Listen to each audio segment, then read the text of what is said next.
join us. I've had pricing under my umbrella, amongst other things, for about 10 years. So when I can get a group of folks like this together to talk about the latest in pricing, I get pretty excited. So, and we have a really impressive panel here to discuss sort of what's going on in the world of sort of legal pricing and related points. So, but before I jump in, just wanted a quick thank you.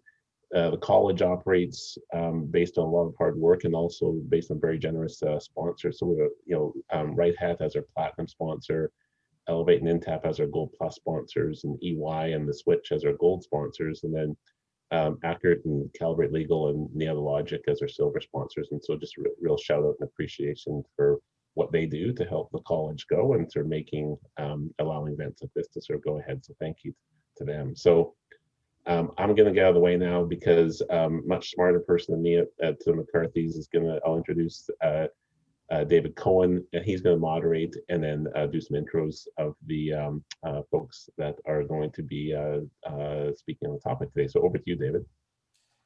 Thanks a lot, Matt. And thanks to everybody for joining today.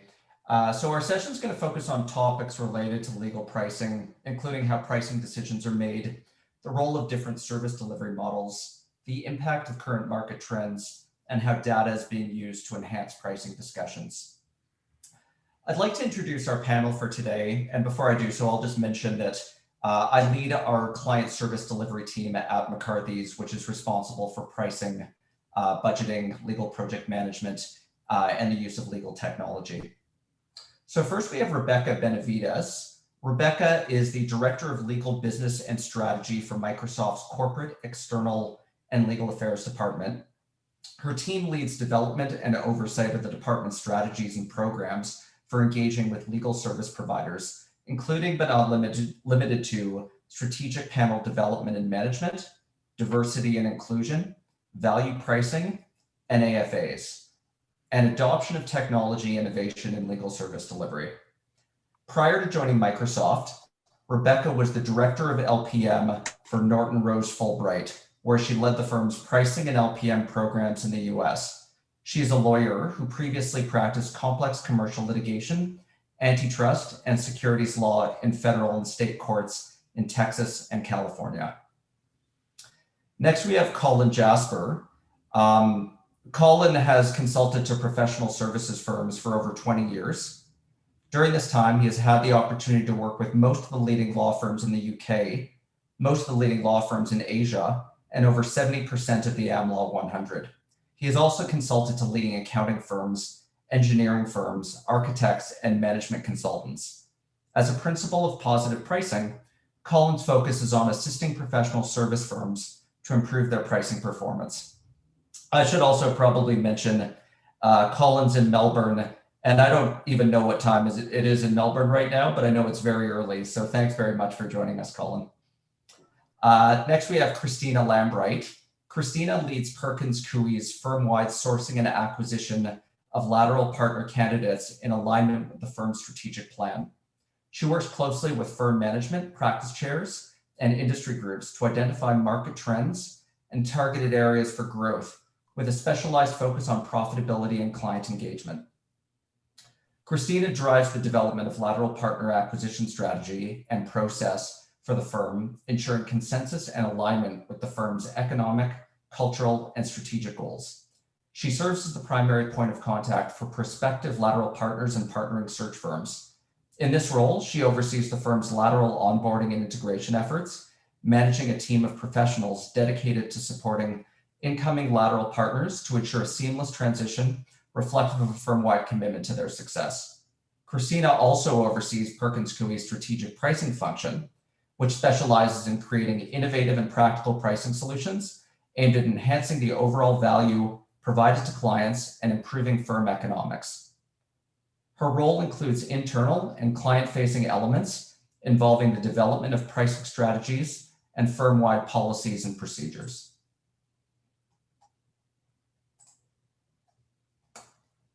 So we're going to try to, just a couple housekeeping items before we get started. We're going to try to allow for time for questions at the end. But if you have questions in the meantime, please post them in the chat function, and we'll try to address them either at the end of the session or during the session if it's germane to the discussion that we're having. And just the final piece of Zoom etiquette, if you're not on mute now, we'd appreciate it if you can go on mute, just so we're not hearing background noise. And without further ado, let's get started. So the first question I have for the panel is, how has COVID changed the nature of the pricing conversations that are happening between law firms and their clients? And I'll let the whole panel discuss that, but why don't we start with Kristina? Sure, thanks, David. I'll put nature of the conversation aside and just talk about what I've seen at not only my firm, but outside in the industry, is firms and attorneys being more proactive and reaching out to clients to not only talk about, what their legal needs are, but their business needs. So the proactivity piece is something I've definitely seen as a benefit from COVID, and I've seen happening in my own firm. Traditionally, those conversations, and when I say the business needs and sort of pricing conversations, they kind of go hand in hand. So, in that outreach, talking about, does our pricing structure need to be reevaluated? Do we need to have conversations about potential offerings that might, meet their business challenges they're facing now? Pricing conversations traditionally have happened, I think, or have been tied to an event, like an RFP or a panel refresh or a time of year. So at the end of the year, renegotiating rates or some sort of portfolio arrangement. And, in Q2, we saw an uptick of those conversations, and we reached out to our partners. Not all have been proactive in their outreach. Obviously, we've received requests from clients for assistance, not in the legal sense, but in the business sense as well. So we've been spending a lot of time educating our partners about what they could offer in terms of deferred payments. Let's look at the work we're doing for the client. Could we put some of that off till the end of the year? Could we table a project? So just talking to them about different ways to approach a problem, whether it's a legal issue, that's really their bailiwick, but more on the business side. So really enhancing our value, not only as legal advisors, but business partners as well. So the education piece, we've definitely spent some time doing. Nature of the conversation, again, I mentioned just stressing the value that we bring to clients, not only from a legal standpoint, but from a business standpoint. And then just what could we do differently that we're not doing now from a business sense? And some of those I mentioned already. The last thing I'll mention, and it doesn't go so much to the nature part, but just, it's the connectivity piece that I think has really benefited both sides. There's been more, I think, willingness for people to jump on the phone and have these conversations because we don't have the commutes, people aren't traveling. So I've definitely seen an uptick of those conversations happening more frequently because of that improved connectivity. But that's how I think it's changed the nature and just what I've seen in my own firm and somewhat outside of in the industry. That's great. And Colin, maybe if you've got any thoughts to share about the conversations that are happening and sort of how they should happen. Well, the thing I love about what Kristina said is being proactive and going out and engaging with clients. And I've got to say that's not happening at every firm. And I think it's a missed opportunity. I think that this is a time where we should be proactively reaching out to clients, because if we're not proactively reaching out to clients, then clients are going to be coming to us, and then we're on the back foot. And often what happens then within firms is you get the worst of pricing, which is pricing based on fear, fear of losing clients, fear of losing relationships. So I think the proactive thing that Kristina's talked about is really important. The only other comment I would make is that I think in times like this, the pricing fundamentals are even more important. So, and what I mean by that is the issue about showing empathy for a client, trying to come up with a pricing structure and a pricing arrangement that works for the client, but at the same time, it also has to work for the firm. We've got to get those things right. And having a true understanding of the value that we bring and being able to credibly demonstrate that to the client. These things are even more important in these times, because if you can't do those, if you don't have the right attitude in terms of the discussion with the client, you're going to really struggle. And if you're not able to justify your price, then you end up pricing based on fear, and that's the worst possible outcomes you can have. That's great. And Rebecca, what are you seeing in terms of like how proactive firms are being in their conversations? Well, we're seeing probably a mix of both. I think to both Kristina and Colin's points, we are definitely seeing some of our deeper partnerships. And first, I'm going to apologize because it is sort of middle of the day for my family. So you're going to hear all kinds of things and you're going to see some children pop in if you haven't already. I need a bingo card for when I do these things. So you'll hear my husband in his public policy class. If you have any ideas about what he's talking about, put them in the chat. I'm happy to send them over. But I would say that it has been 50-50. With those firms that we have sort of deeper partnerships, we did see them reach out.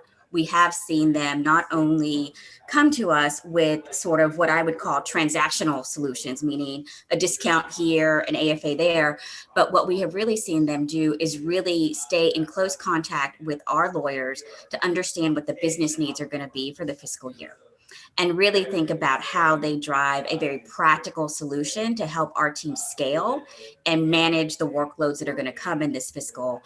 Because as a client, and even though Microsoft is doing great as a company, as a legal department, we still have to manage to budgets and we still have to think about our resourcing and our staffing. And so we look to outside counsel to help us sort of scale our legal teams. And so when firms come to us with those practical solutions about how they're not only going to give us a great fee for the work, but also how they're helping us sort of expand our services to support our business, those are really key. I will say that we do see a lot of firms who don't have that conversation. And to Colin's point, we'll issue an RFP, and often by the time you're there, you are a little bit on your back foot in terms of putting together a proposal. Not to say that it's not a valuable tool for understanding like what's out there, what the prices can be, but it doesn't have that same sort of partnership conversation. It really is kind of a transactional way to get to a price and to get to an offering. And so, I would say that we've seen both. But, I think that what I hope is that some of that more sort of partnership level collaborative discussions that we're having now, because I think firms are finally seeing the value of it, and so are clients. I do hope that we take that into sort of post-COVID days, because I think that there's a lot of opportunity for all of us to revisit how we work, how, the types of services we provide, how we work together and how we partner. And so I do hope that a lot of those benefits stick around as we sort of hopefully turn the corner on the pandemic. That's great. And just sort of sticking with you for a moment, you had touched on RFPs. I was just wondering how pricing decisions are being made at in-house departments like Microsoft. And I'm wondering about sort of processes like RFPs and reverse auctions and things like that, but also who the people are who are making these decisions, and sort of beyond in-house, beyond sort of the lawyers and the GC, the role of procurement and legal ops, etc. Sure. And so I'm going to start, I think, by really just acknowledging the very hard work that pricing professionals and business development professionals in the law firms do. They have a bit of a challenge in front of them. Having been on that side, I know what it looks like. I think the challenging piece is that your clients all do it differently. Even within your clients, different practice teams do it differently. And so it's a little bit of a challenge to try to understand, like you can think that something worked really well in this instance, and it didn't work so well in another one where you thought you probably had a slam dunk. I will go back to a place of saying that in many instances, what I think is maybe not a slam dunk on how to do this, right? I think there are best practices. And I do think that having a strategic approach to understanding your clients, having them segmented into sort of client types and thinking about that as a portfolio is really key. But to answer your question, I think one of the things to remember is that legal departments are generally cost centers for a corporation. They do work that is revenue generating, revenue additive, depending on the work that they're doing. So that's not, I'm not to say that they, there isn't that piece of it. But at the end of the day, your clients are looking at their budgets. They have a budget that they have to think of when they're looking to get your work outsourced from a law firm for what they need. Often they want to start in a place because they're balancing that particular arrangement with all of their other engagements that they may need to draw on outside counsel for over the course of the year. The other thing I would say is also think about how you help them have those conversations internally when they need more budget money. So they may start in a place of understanding that they have a certain amount of budget, but we all know that things inevitably take different turns. They go in different paths, especially in areas like litigation, investigations, maybe a really important M&A, maybe even like for us, a very critical customer deal where the negotiations sort of take a different route.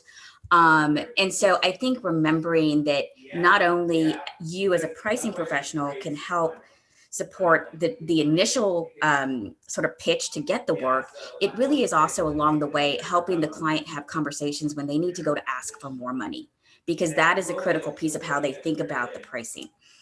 So I would remember, that aspect of their managing to a budget and really think about what that means from a practical perspective.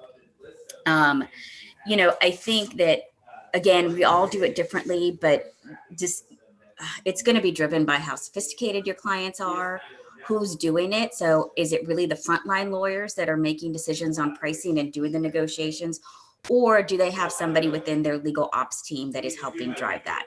I will tell you that we are a very small team. We don't reach every single transaction or every single RFP or every single negotiation that goes on. In many ways, we support our lawyers by either giving them information on best practices, or it does come to us for sort of more complex and better direction. And so we will help guide them with the data that we have. But it is not a guarantee that we will be involved in every single one of those. And so that's an important consideration, because I do think that it helps to have, to understand who's doing the negotiation. In terms of practices, I think we do everything that most corporate legal departments do. We issue RFPs.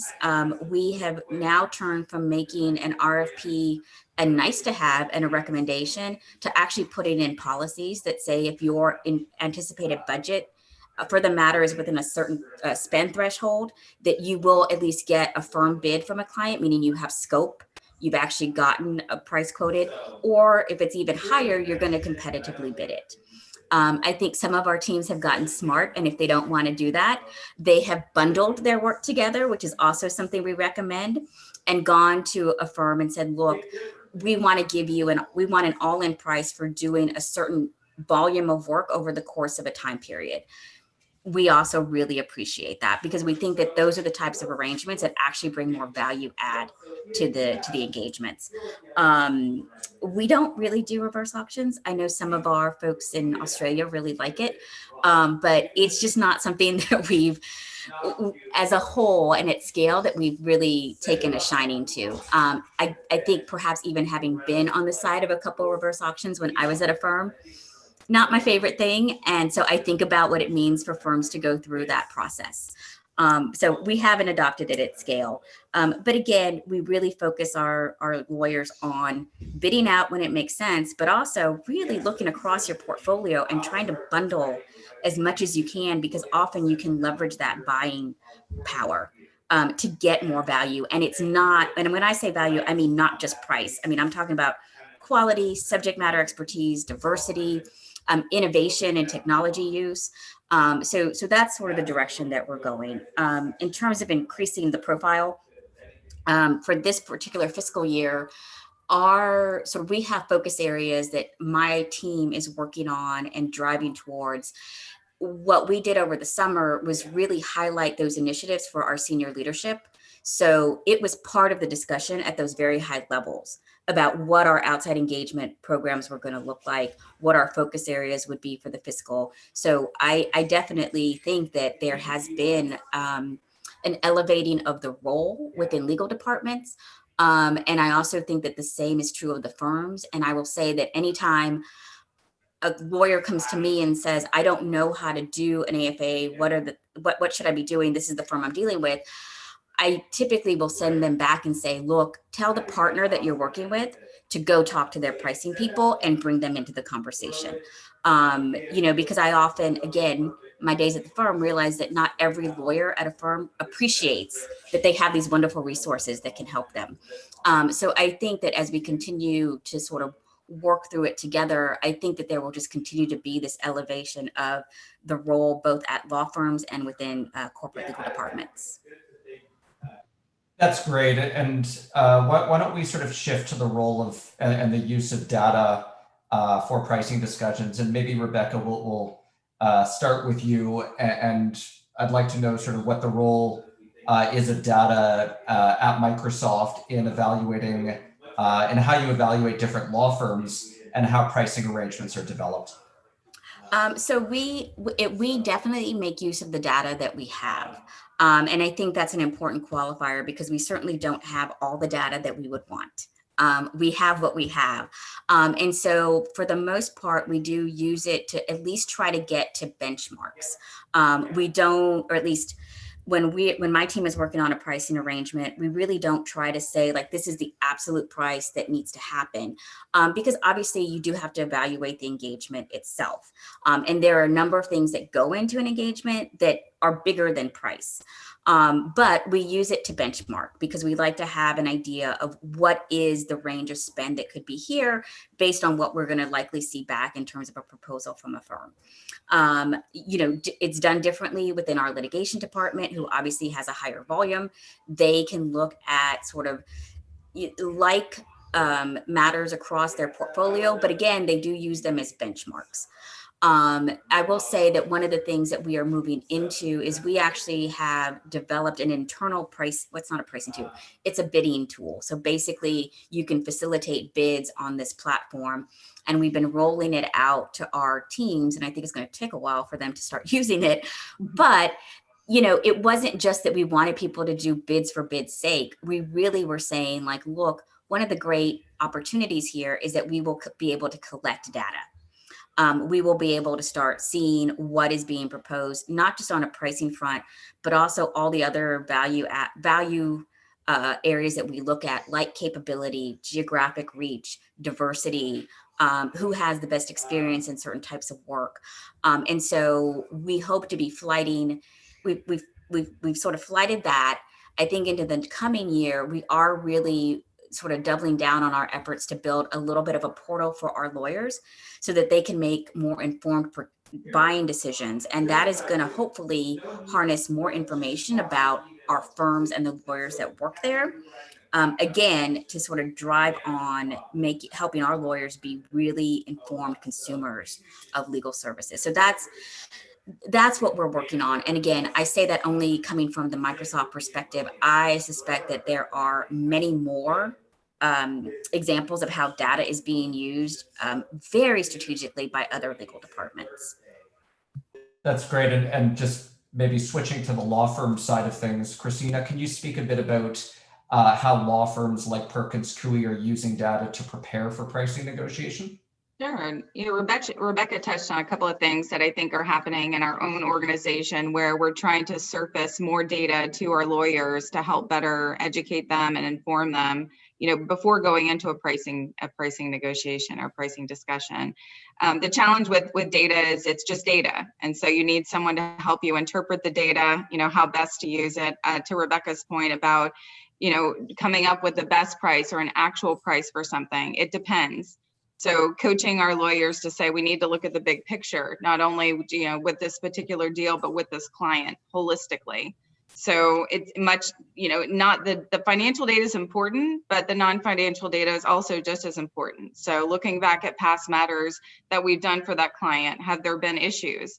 Have we run into challenges? We want to know that before we go into the next conversation. So it's doing a deeper dive with that lawyer outside of just this particular engagement they're working on, or when preparing to go into a larger negotiation with one of our key clients or even a new client, talking to that client lead and the lawyers to say, you know, how have things been going? Have you been proactive in reaching out to them? What have you been sharing with them? What have you been asking them about their business needs? So I think there's the financial data that's key. And to me, that's critical in going into a pricing conversation. It helps guide the conversation, but the non-financial as well, I think, is something that we need to continue to surface to our lawyers and let them know that's important. They don't always think about. For existing clients. What I'll say about new clients, what we do, much like our existing, but a little bit different, is we want to get on the phone and have a conversation. We don't know much about this client if they're new. Rebecca made a great point about every client is different. Every client's business need is different, just like the legal need. So understanding that and making sure they understand that our firm has the pricing expertise in place to either help the lawyer or help have the conversation if the client does have those peers on their side, which, you know, Rebecca points out, it's great that she requests that these folks get involved in these conversations. It really helps educate both sides. Both the client side, the attorney, you know, working and managing that work, and our partners as well. So, you know, take that piece not off their plate, but just making them more informed citizens of the firm so that they can have more, you know, to be more productive conversations around pricing. And data, what we've done in terms of COVID, we created something called our risk assessment dashboard, just to see where particular industries were struggling, either from an hour standpoint. You know, I know M&A, there was a bit of a hit there, but we are fortunate that we have a very large high-tech client base.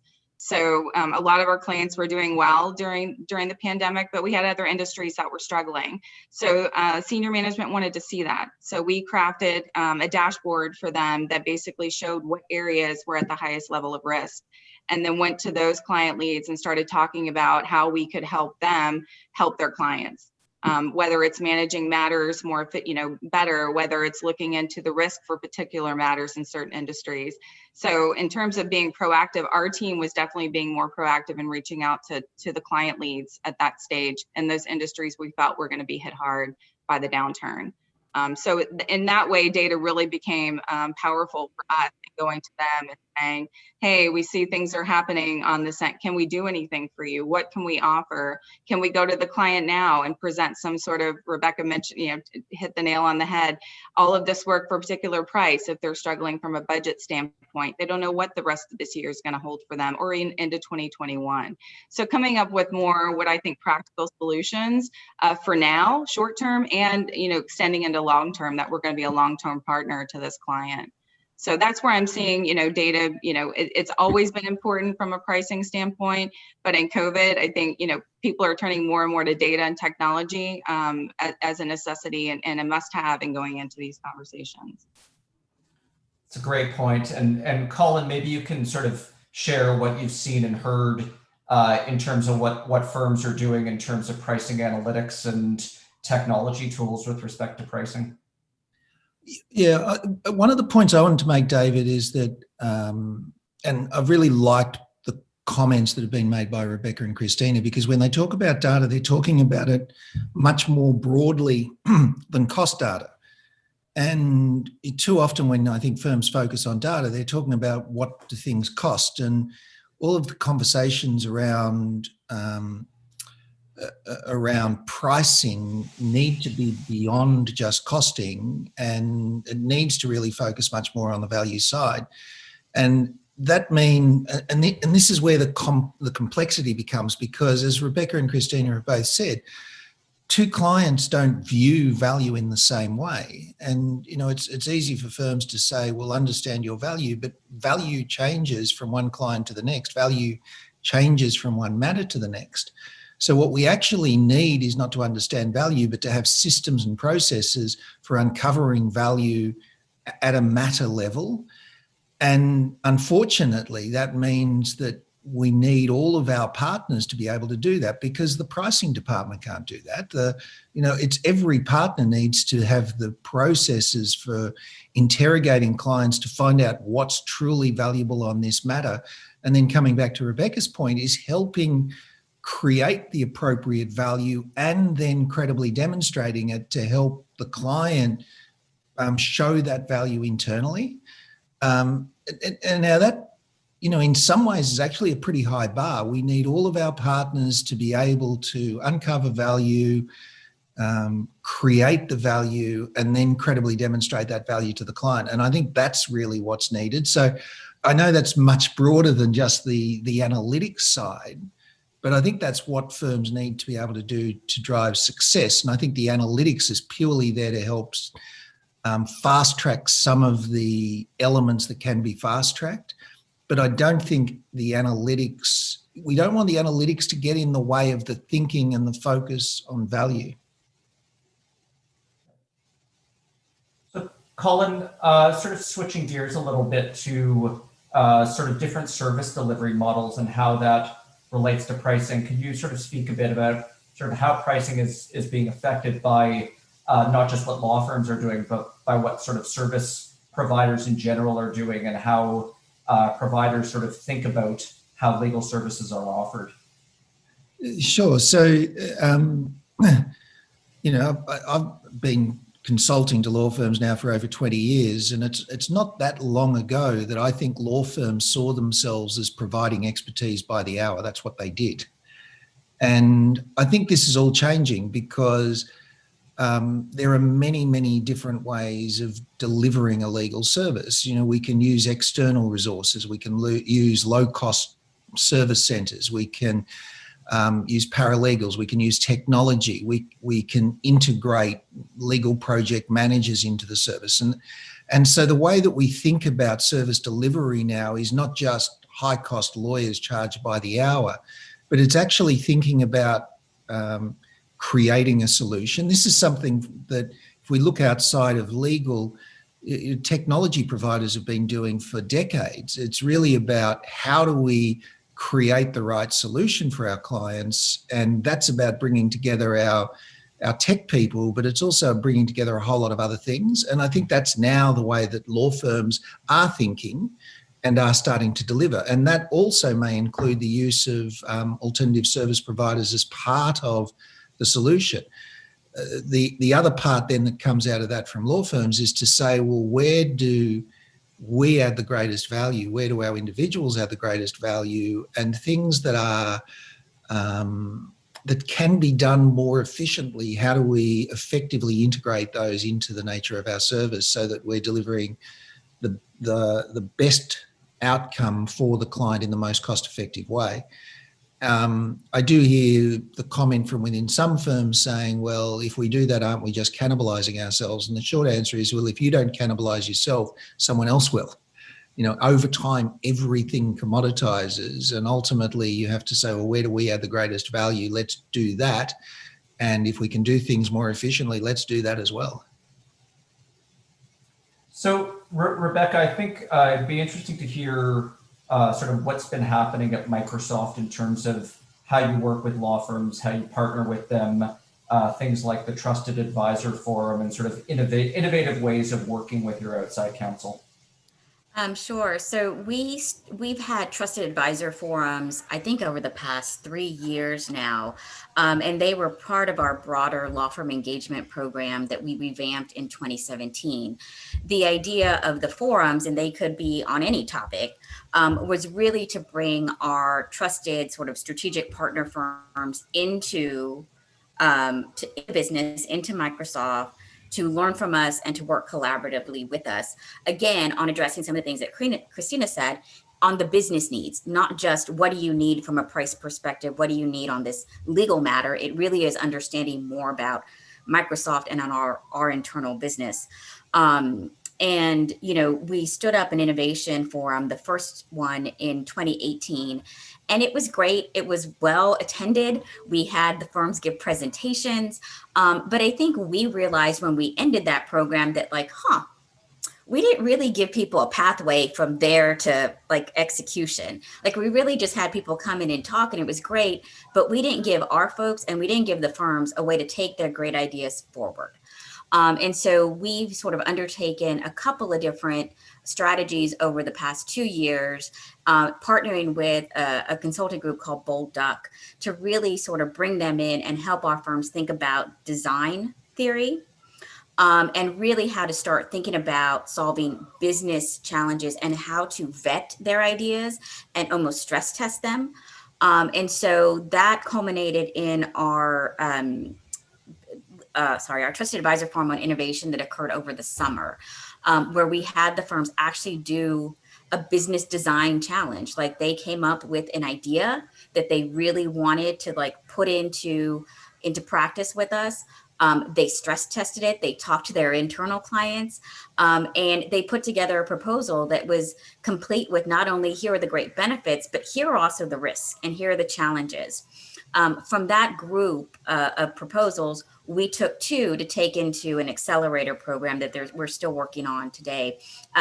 Kristina, Perkins Coie is in one of those sort of accelerator teams, along with 2 other firms that are in our roster, Greenberg Traurig and DWT, mainly because they support this sort of virtual firm model that really, again, is designed at looking at a business need that we have.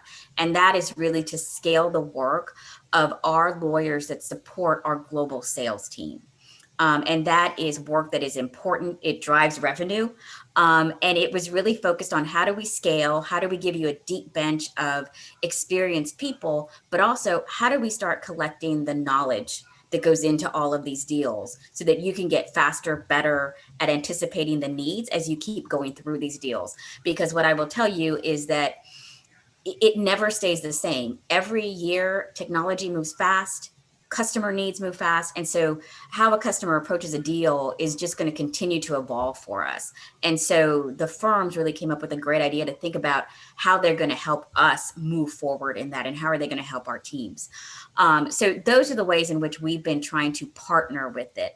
I think it's been a nice mix because what I feel, and I hope that the firms say this, is that we are investing as much as the firms are, or at least trying to meet them halfway, recognizing opportunities where we may be asking for a lot, but if we're going to ask for it, we probably need to give a little on our own side, that it can't be just solely relying on the firms where we throw up a problem statement and we say, oh, you go solve it now. Because we also realize that, you need to know a little bit more about us in order to address the challenges that we have. That's great. And I'll point out that there's sort of a lot of vigorous debate and discussion going on in the chat about sort of different types of AFAs, how pricing is being done. So that might be sort of a good point for us to sort of switch gears a bit and sort of look at how pricing is being done now in light of COVID, how we're sort of thinking about AFAs, how we're thinking about discounting, how we sort of think about different segments of clients. So maybe Kristina, we'll sort of start with you and sort of share kind of how Perkins Coie has responded since COVID. Sure. So I touched upon a few things, earlier in the discussion, just about, different offerings and educating our partners on, and being positioned to have those conversations. But we've really taken a deeper look into our key clients and various industries to see, what we could be doing, proactively, and then also just being prepared for having that we know the conversation's coming.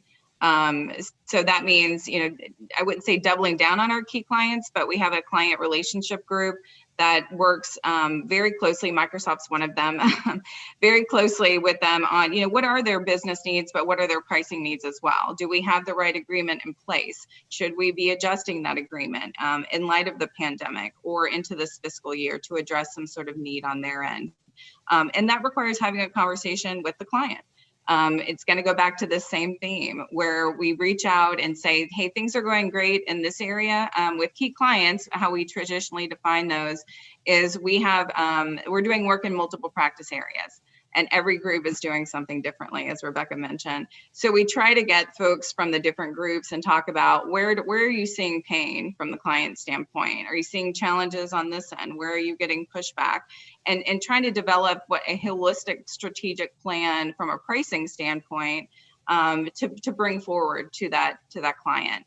Not all are interested in having those conversations right now. I think some have just chosen to do some short-term, what I call fixes, or just sort of pacified, sort of us and saying, yeah, we're willing to do that on a fixed fee. We'll talk about something bigger a little later in the year once we see where things stand from an economic standpoint. But what I have seen in terms of AFAs with not only those key clients, but other, what I'd say medium clients as well, is a move towards what Rebecca touched on, is sort of portfolio pricing, or pricing for a group of work, whether it's volume based, as she mentioned, or different types of work bundled into a specific annual fee.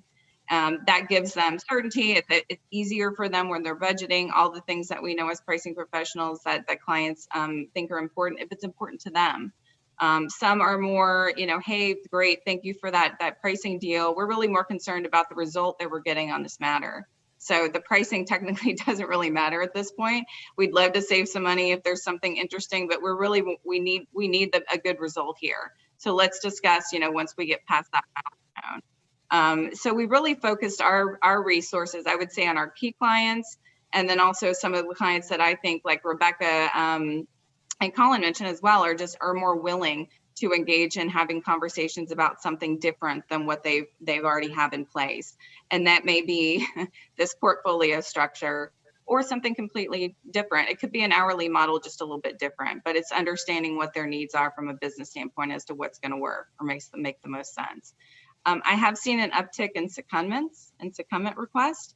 I think that, was happening pre-COVID, honestly, as folks found value in that, in bringing on their trusted people from their trusted advisors into their world and helping support. And I think it was a learning experience for both sides, but we've definitely seen an increase in those. And we're excited when we get those. We do think it's a great opportunity to partner with our key, not only key clients, but other newer clients, where we're still trying to understand, what their needs are. And that gives us real insight into that when someone's there working with them. It used to be in person, it's now virtual, which I think is still working out well. But we've been spending some time with our partners talking about what it means to not only be a secondee, like when they go into one of our clients and work with them, but the partners that are helping manage the secondee, or being that key point of contact, that they're giving guidance to those secondees there with the firm, working with the client, because that's key as well. And I think, a lot of our partners don't have experience with that. So I think it's important for pricing professionals to have those conversations, whether it's individually or just with the firm, because there has been an increase in demand, which I think should be viewed as an opportunity. But I hope I answered your question, and maybe we'll kick it over to either Colin or Rebecca to yeah, I'd be interested to sort of hear what Colin has to say, sort of picking up on your point about the pain that's being experienced. Colin,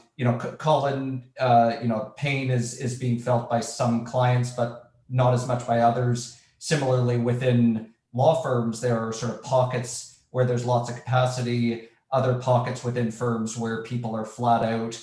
How should sort of firms address both sides, sort of the pain that's being experienced on the client side and sometimes on their own? Yeah, so we I think I love listening to what Kristina says, and I think that when firms have a really competent in-house pricing group like Perkins Coie, then a lot of these issues can be dealt with. But a lot of the firms that I work with, there's a lot of fear, and it's there for a reason, because, as you say, some areas of firms, the demand is down. They don't want to lose any work. They certainly don't want to lose key clients. And when some of those key clients are saying to them, we're under financial stress, you need to help us, the partners involved, the key contacts, just want to say yes. I've had examples where a client just sent a letter to the firm saying all providers have to reduce their rates by 10%. And the partner who received that letter's response was to write on the top of it, please action, and send it off to the billing department. That was the result. Now, there didn't seem to be a lot of thought given as to whether that price was appropriate for the firm, whether that's the best use of the firm's resources. We've seen examples. We're starting to get into rate increase seasons, and there's a lot of fear within firms about how that's going to play out. And again, this all therefore comes back to how do we help partners make sensible decisions and not decisions based on fear. So, there are absolutely times where we need to be coming to the table and helping clients. But I'm also seeing, one client I saw which is actually having its best year ever, but still uses COVID as the opportunity to try and put pressure on firms to reduce rates. And, the firm that I was working with there, we just said, look, we are certainly trying to help our clients, but we can't do it equally for everybody. And therefore, we've got to put our effort and our resources into those that are really struggling. You're not one of those. So for the good of everybody, we think that this is inappropriate, and it's actually appealing to that greater good. I think pricing groups have a huge role to play in setting the tone within firms and saying, we can't be tone deaf to what clients are asking for. We have to show empathy, but we also have to enter into arrangements that are appropriate for us in the longer term, and not just be pushed into things that we are subsequently going to resent. And Rebecca, I'm sort of wondering how you think about sort of the value of creativity in proposals that come in, pricing proposals that come in. I know we're sort of often asked from clients of ours, be creative, be innovative with your pricing. What sort of value do you place on that? Or are there other things that you value as much or more, like practicality, simplicity, or if you could sort of, speak to that? Sure. And I guess I don't want to say that that we don't value a creative pricing model. What I will say that in this time, it may not be the best use of firm resources to go through the exercise of developing this really complex financial model for a pricing engagement. Because often, and having been in that sort of that side of the table in a previous role, so often there's so much work that goes into that, and the amount of trying to explain it, and then it doesn't get picked up, and then a client just says, well, I really just kind of want a fixed fee for this, or forget it, can I just get hourly with the budget? And so it's really not so much that we don't value the thought, but what I will say is that I would caution firms to really think about being creative in other ways. So practicality, simplicity, an easy to understand and explain pricing model, I think is going to serve you best. What clients are going to be looking at is not so much the financial model, they're looking at what they're going to get for the price. And so the more that you can be creative about your resourcing, how you're going to be more efficient, what are the things that they're going to get that may be different than just giving legal services, I think is really where that creativity comes. And I think to Colin's point, I think the pricing folks have a really great opportunity to lead here. But I also think it's an opportunity to also be collaborative with your business development, other parts of the firm that are thinking about more effective resourcing, and actually just managing people. I think Kristina had a really great point about secondments. We've certainly seen that need rise and be more prevalent in this particular fiscal year. And a lot of that, just to give you everybody a little bit of inside baseball, is the fact that, our folks are working really, really hard. We've had sort of our hiring sort of shrink from where it was. We closed a lot of open positions. So people are not getting to refill the teams or build the teams that they thought they were going to, but they still have the same amount of work. They're also looking at teams and individuals who need to take leave. A lot of our folks are trying to balance sort of family and, work. And so they're, going to flex model work environments. And so that is, I think, a real opportunity where if you are a firm and you're thinking about your client in that way, it really is coming with a helpful solution. And perhaps that creativity comes in how you staff those secondments. Maybe you are able to draw from those areas of the firm that are maybe, have some capacity. And it's an opportunity to train up. And I think to Kristina's point, having that extra layer of somebody to manage that person, I do think shows that you're really thinking about not only how you can help your client, but also how you're helping your firm as well. And those are things that we do like to see, because I do guarantee you, I've seen so many.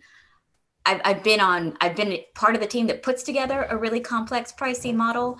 I've seen them, and I always feel a little bit down because it doesn't always get picked up. It's just too much for people to think about.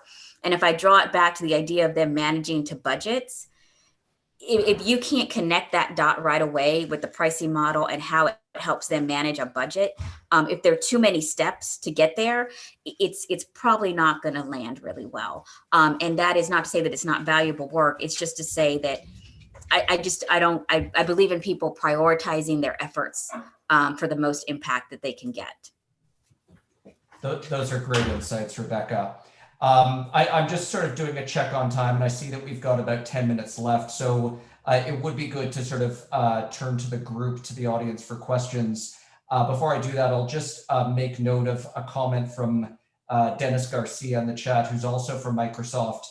He's provided a link there if anyone's interested in what Microsoft is doing with its firms with the Legal Innovation Challenge. So please check that out. One question that I noticed, which I thought was really interesting, from William Cobb in the chat. William said, why did it take from 1989, from the first book on pricing, to this day to understand pricing and value added? What will happen in the next 5 years?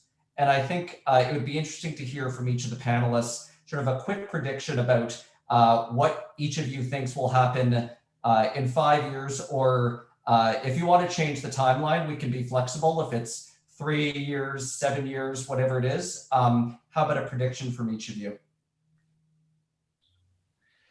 I'm happy to kick it off, David. There's a couple of things that I think. So I actually think one of the biggest, what would I say, negatives about pricing in the legal market at the moment, I'll put it that way, but is most of the complaints that are made to law societies around the globe about law firms is to do with pricing. Okay, over 50%, in many cases, well over 70%. And so pricing is a major source of dissatisfaction. And I actually think that if you look at what's going to happen over the next 5 years, firms will get better at understanding how to use pricing to enhance the client experience rather than damage it, which is, I think, what's happening at the moment. And this comes back to some of the things that Rebecca talked about. I think it's not just about the quantum, it's about the certainty. It's about hitting budgets. It's about making sure that the amount that's being spent is appropriate given what's at stake. It's the transparency. There's a whole lot of things that are actually more important than the quantum. And I think once we understand that and we're behaving in a way that clients want, then we're going to stop damaging the client experience through pricing. So I think that's one of the things that I think will occur. The other one I would actually say is a little bit more mundane, but there are so many basics which few firms are getting right. Everything from how rates are set through to the governance issues around pricing, through to key client price management. There's a whole lot of these things that some firms are doing really some outstanding work, and other firms are doing what's always been done in the legal market. And unfortunately, the legal market are not market leaders in pricing, and that's not to be critical of the legal market. It's just, 10 years ago, we did billing. And if you think that the legal market is better than the leading global management consultants at pricing, you're kidding yourself, or even the big four accounting firms and some of the things that they do. There's a lot to be learned outside of law. And having said that, there's a lot to be learned from the top firms within the legal market around these elements. But I think that the top firms differ from one area to another. I don't think any one firm we've observed is getting all of it right. So I know that's a little bit more mundane. I think the client experience is the bit that I actually think will get a lot better at over the next 5 years, but there's a lot of opportunities for improvement just around the basics in most law firms. That's great. Rebecca or Kristina, how about a prediction from one of you? Yeah. I'm happy to jump in, and I'll offer, I think, a prediction and then also what I call like a hope or a wish. I don't know. I'd love for it to be a prediction. We'll see. But I definitely think this has been happening, but COVID or the pandemic has acted as sort of an accelerant for this, is the need for more pricing professionals, not only within firms, but in on the client side as well. And just folks with that acumen or expertise, I think it's going to be critical for firms to get, have more conversations around this and to come up with good solutions to get us through in the short term and the long term. My hope and wish is that, there are more clients like Rebecca that help force those conversations between both sides and that collaborative spirit. And so that's also understanding it's the value conversations that we've been talking about. And so the partners just, focusing on the legal aspect and maybe let's get the price right. It's the overall holistic value that we're providing to our clients and how we're helping them and their own, their internal needs and their internal departments. So that's my hope and prediction for 5-10 years. You can scale that out. Rebecca, any sort of final predictions? No,